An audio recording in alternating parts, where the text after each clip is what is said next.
di program Happiness Moment sampai pukul 6 sore nanti, dan di studio sudah ada Ibu Salin yang tadi sedikit terlambat mungkin karena sikong melewat itu ya. Dan juga ada Mak Yan di kesempatan sore hari. Selamat sore Bu Salin dan Mak Yan. Halo, selamat sore. Amin. Ya, bagaimana kabar Ibu? Semangat dan semangat dan semangat.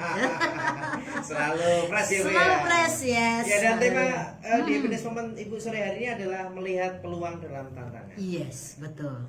Mungkin boleh dibocorkan sedikit Bu, kenapa Ibu mengambil tema ini? Iya, karena memang yang kita hadapi sekarang kan adalah tantangan gitu ya. Banyak sekali, bukan cuma satu, bukan cuma dua, tapi banyak sekali tantangan. Tetapi sebagai anak-anak Tuhan, ada hal apa? Nah ini saudara, ada hal apa yang perlu kita ambil gitu ya.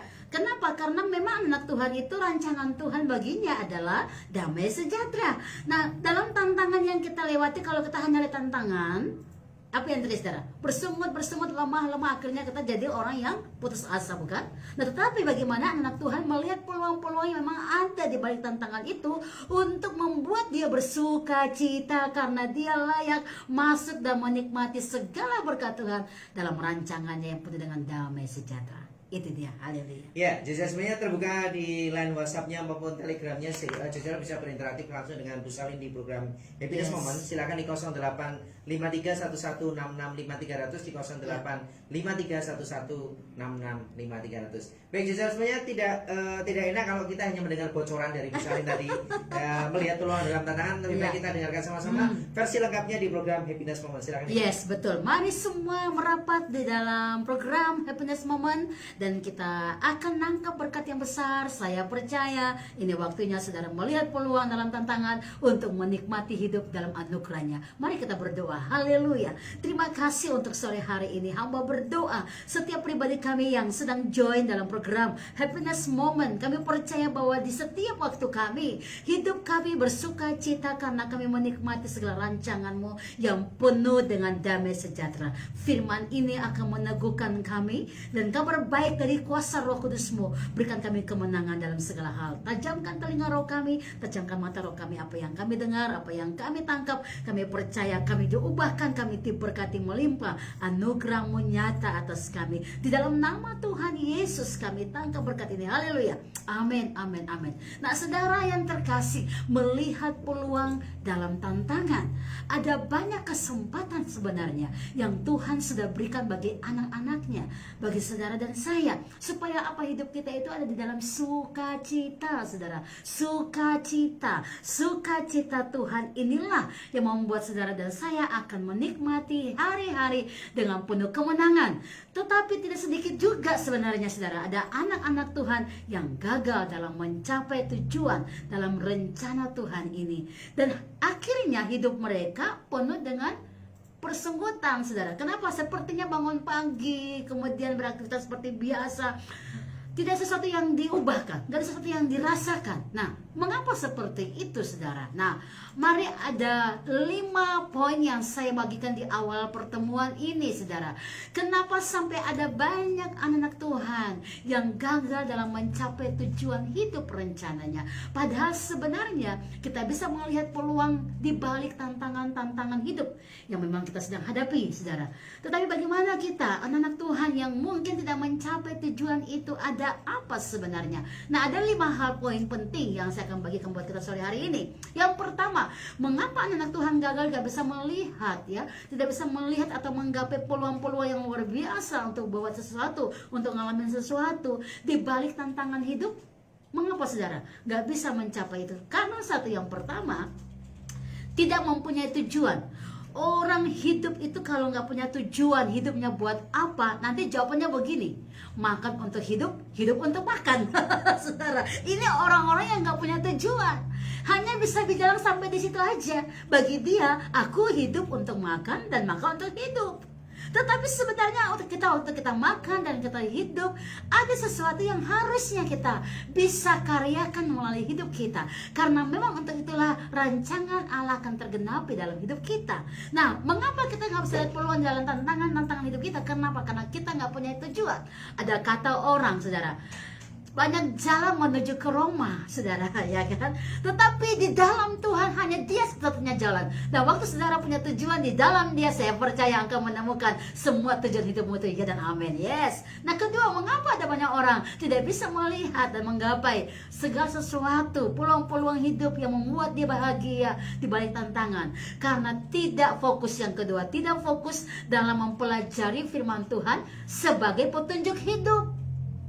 Saudara baca firman Tuhan seperti buku cerita, saudara, seperti sebuah majalah saja yang hanya sekedar pengetahuan. Bahaya kalau kita baca firman Tuhan hanya sekedar pengetahuan, saudara. Oh aku tahu, oh Tuhan menyembuhkan, aku tahu. Tapi saudara nggak pernah merasakan kuasa dari kesembuhan itu. Nah, ini mengerikan. Makanya yang kedua, kenapa anak Tuhan gagal mencapai peluang-peluang yang luar biasa untuk bahagia di tengah-tengah tantangan? Karena yang kedua, dia tidak fokus dalam mempelajari firman Tuhan sebagai petunjuk hidupnya.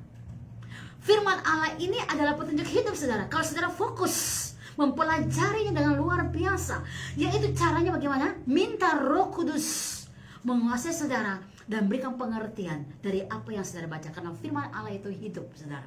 Nah, tapi kalau saudara hanya baca firman Tuhan sebagai sebuah pengetahuan, nah ini mengerikan, saudara. Kita akhirnya tidak mengalami satu pendobrakan roh. Di balik setiap tantangan ada peluang yang besar yang kita nikmati, karena kita hanya membaca firman seperti sebuah pengetahuan dan bukan sebuah kehidupan yang memerdekakan kita. Yang ketiga, kenapa anak Tuhan gagal untuk mencapai peluang-peluang yang luar biasa untuk bersukacita dalam Tuhan di balik tantangan? Yang ketiga adalah apa? Tidak melihat pada rencana Tuhan. Apa hidup saya? Tadi yang di awal saya katakan, banyak orang bilang aku makan untuk hidup, hidup untuk makan. Tetapi rencana Tuhan adalah saudara dan saya diciptakan untuk memuliakan Dia, saudara. Nah, ini ya. Memuliakan Dia itu adalah apa? Perkataan kita memuliakan Dia, tindakan kita memuliakan Dia, hari-hari kita memuliakan Dia. Kalau saudara bermalas-malasan dengan hidup saudara, saudara tidak memuliakan Tuhan. Bahkan kita berkata, tidur sebentar lagi, lipat tangan sebentar lagi, datanglah kemiskinan. Orang yang menghabiskan waktunya hanya di depan hal-hal yang tidak membangun rohnya, saya pastikan dia nggak akan pernah berjalan dalam rencana Tuhan. Kenapa? Karena dia ada di dalam kemauan dagingnya sendiri.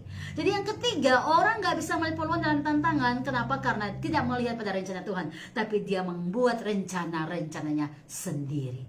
Dan yang keempat, kenapa orang tidak bisa melihat peluang dalam tantangan hidupnya?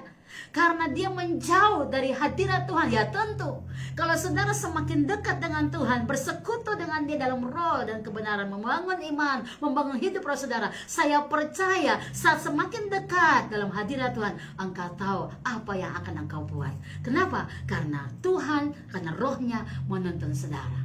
Dan yang kelima, kenapa orang gak bisa lihat peluang di balik tantangan-tantangan hidup yang dia hadapi? Karena mata rohnya dibutakan, saudara. Nah ini, kalau mata rohnya dibukakan, saudara, butuh kuasa Allah untuk mencelika mata roh saudara. Ya, jadi lihat 5 peluang ini, akhirnya ada banyak hal yang kita lewati, tantangan yang disebut tantangan, tapi kita tidak melihat sesuatu karena tadi 5 hal itu yang menghalangi kita. Nah, Paulus ya mengajarkan kepada kita sebagai anak-anak Tuhan untuk dapat melihat peluang melalui tantangan hidup, karena dia menghadapi semua, dia melewati segala tantangan, dan dia merasakan di balik tantangan-tantangan ini sebenarnya ada banyak karya yang tersembunyi, saudara. Ini dahsyat. Nah, tentu Paulus punya banyak pengalaman hidup, terutama hidup iman yang patut kita contohi sebagai anak-anak Tuhan. Mari kita baca sebentar dalam firman Allah yang ajaib ini, 1 Korintus 16 ayat 8 sampai ayat yang ke-9. Apa yang Paulus sedang mau sampaikan buat kita melalui firman Allah yang kita akan baca ini, meneguhkan kita dalam 1 Korintus 16 ayat 8 sampai dengan ayat yang ke-9. Haleluya. Demikianlah firman Tuhan. Tetapi aku akan tinggal di Efesus sampai hari raya Pentakosta, sebab di sini banyak kesempatan bagiku untuk mengerjakan pekerjaan-pekerjaan yang besar dan penting, sekalipun ada banyak penentang. Haleluya. Kalau kita baca ayat ini, kita mengerti betul-betul. Kalau saat saya baca ayat ini, saya bilang, wow, rupanya Paulus sedang membuat satu perubahan yang radikal dari cara pandang manusianya. Orang lain kalau melihat ada banyak tantangan, ya karena memang mati jasmani kita melihat itu ya, dia akan pergi, saudara. dia tidak akan bertahan. Bahkan dia bilang ini, mengapa kamu jadi orang yang susah hatimu sendiri, yang membuat menderita, kalau situ banyak tantangan, dia udah pergi tempat yang lain. Tetapi Paulus berkata dari ayat-ayat yang kita baca sangat jelas, dia berkata saya akan tinggal di tempat ini di Efesus lebih lama lagi. Kenapa? Karena dia bilang justru kalau banyak penentang, ya, di sini terbuka banyak sekali kesempatan, dia bilang begitu, ya, untuk memberitakan apa? Injil dan mengajar mereka. Banyak pekerjaan Tuhan sedang dilakukan di sini. Walaupun banyak musuh-musuh yang aku sedang menghadapi mereka, Paulus sedang melihat dengan kacamata 5 hal yang saya sampaikan tadi. Kenapa orang gagal melihat peluang dalam tantangan, ya? Paulus tidak mempunyai tujuan. Tidak, dia punya tujuan, saudara. Kalau ada banyak orang yang bisa menggapai tantangan dalam kehidupannya untuk melihat peluang-peluang yang luar biasa, karena dia nggak punya tujuan. Nah, Paulus punya tujuan. Dia tahu bahwa dia sebagai seorang yang dimerdekakan dari Saulus, hidup yang lama. Bahkan Alkitab katakan, apa yang dia anggap itu keuntungan bagi dia selama dia belum kenal Tuhan, dan setelah dia kenal Tuhan, dia bilang semuanya rugi. Itu semua aku anggap sampah. Apa yang Paulus katakan sampah? Rupanya yang dia rasakan secara manusia. Dia seorang yang intelek, dia punya sekolah, dia punya pendidikan yang luar biasa, dia seorang prajurit yang sangat terkenal, dia punya kekayaan, dia punya nama baik secara manusia, saudara, ya. Semua orang tahu dia, semua orang takut sama dia, semua orang segan sama dia. Tetapi dia bilang begini, semua yang kau punya dalam dunia ini aku anggap itu sampah setelah kau ketemu dengan Tuhan Yesus. Sayang sekali kalau ada banyak orang Kristen, apa yang dibuang oleh Paulus sebagai sampah diambil, dipakai, saudara. Ini ngeri, saudara, ini ngeri. Paulus waktu dia bangga hidupnya sebelum bertobat, dia adalah kebanggaan hidupnya, adalah kebanggaannya dia, ya. Dia pakai itu. Tapi setelah dia bertemu Yesus, dia bilang semua itu sampah, aku harus buang. Nah, orang-orang Kristen, anak Tuhan harusnya mengerti semua sampah yang namanya mau dihormati, yang namanya mau dipuji, yang namanya mau dinilai, yang namanya ini karena saya, karena aku, come on. Itu dulu adalah pakaian namanya Paulus, dia sudah buang, saudara. Nah, sama dengan kita ikut Tuhan, kita harus punya tujuan yang lain. Hidupku adalah untuk Yesus Kristus, seperti memang statementnya Paulus. Hidupku adalah Kristus, saudara. Luar biasa, saudara. Nah, Paulus, kenapa dia mulai dengan orang menentang dia, tapi dia berkata, ini kesempatan.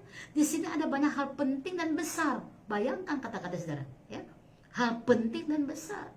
Berarti dia sedang melatih mata rohnya untuk tidak melihat tantangan, tapi melihat peluang yang Tuhan kasih. Kenapa? Banyak orang ngejek dia, banyak orang gak mau dengan dia karena mereka lihat latar belakang hidup masa lalunya, saudara. Ya, ada banyak hamba Tuhan dipakai Tuhan luar biasa. Memang mereka dari latar belakang masalah-masalah persoalan hidup yang gelap.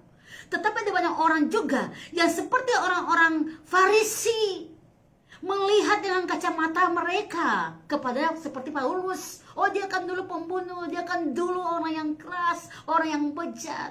Tapi mereka tidak melihat sekarang orang-orang ini dipakai Tuhan seperti Paulus yang diurapi dengan luar biasa.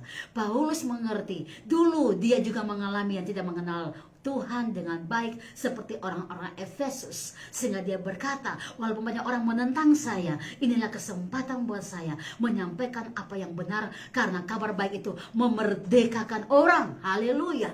Ya, dia fokus mempelajari firman. Dia fokus dengan punya tujuan bahwa Allah adalah petunjuk yang ajaib untuk melakukan segala perkara besar.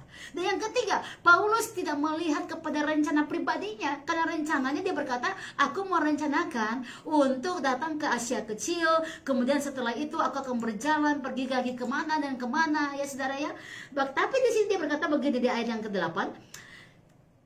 Pentakosta itu adalah hari raya Yahudi yang dirayakan pada hari ke-50 setelah Paskah. Tapi dia berkata, aku mau tinggal di Efesus lagi lebih lama lagi.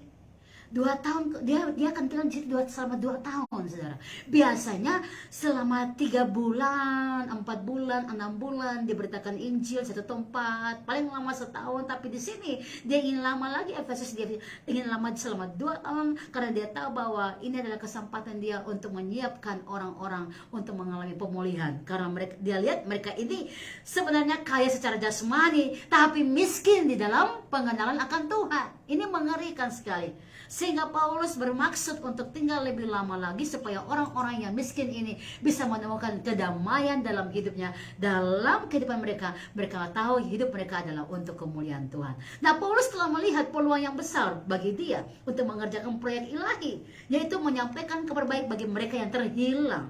Kenapa meskipun banyak penentang, ya, meskipun banyak penentang, Paulus justru malah mau tinggal lebih lama di Efesus. Kita bandingkan sebentar, saudara. Kisah Para Rasul 19, kita baca ya, saudara. Kisah Para Rasul 19 ayat 8 sampai dengan 10, saudara. Haleluya. Demikianlah firman Tuhan. Selama 3 bulan Paulus mengunjungi rumah ibadat di situ, Yes. dan mengajar dengan berani kerajaan Allah. Yes. Tetapi ada beberapa orang yang tegar hatinya. Ya. Mereka tidak mau diyakinkan. Ya. Malahan mengumpat jalan Tuhan di depan orang banyak. Ya. Karena itu Paulus meninggalkan mereka dan memisahkan murid-muridnya dari mereka. Dan setiap hari berbicara di ruang kuliah Tiranus. Hal ini dilakukannya 2 tahun lamanya, sehingga semua penduduk Asia mendengar firman Tuhan, baik orang Yahudi maupun orang Yunani. Paulus tahu ada banyak penentang. Ini saya melihat ini setiap ayat yang dimana dia semakin berdiri lebih lama, berarti bukan, saudara, orang kalau lebih lama tinggal di satu tempat karena tempat itu aman dan nyaman, bukan? Ya kan? Ya, kalau kita lihat Paulus itu semakin lama ini kebalikannya.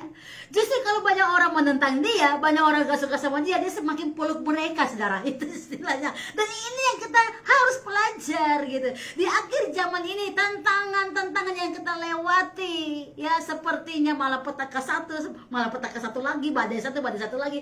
Kayaknya ada apa? Apakah saudara akan stop atau saudara akan melangkah dan maju dalam Tuhan? Ini adalah bagian penting yang kita perlu renungkan. Bagaimana di saat ada tantangan, kita tetap akan berkata, di sini ada hal penting dan ada hal yang besar yang aku harus sampaikan. Apa itu hal besar yang penting? Kabar baik. Apa gunanya engkau punya uang tapi hidupmu binasa? Apa gunanya engkau bisa menikmati apapun dalam dunia tapi endingnya hidupmu adalah binasa? Makanya Paulus menyayangkan ini kalau mereka tidak mengalami hidup kekekalan. Ini maksudnya dia. Makanya dia berkata, kalau banyak penentang, aku akan peluk mereka. Artinya dia berjuang untuk membuat mereka mengenal keselamatan supaya mereka tidak binasa. Kita akan lanjut, stay tune di sini. Sampai ketemu lagi sebentar.